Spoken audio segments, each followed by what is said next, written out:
there, welcome back to the channel. If you buy any plan from Bilibili and if you want to cancel it, then I'll show you how you can cancel subscription on Bilibili. It's very easy thing to do.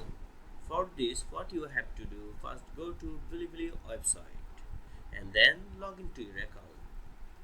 From the home page, you will see a bunch of options here.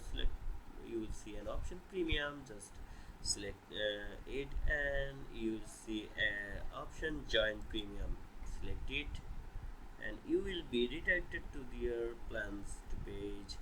From here you will see their plans.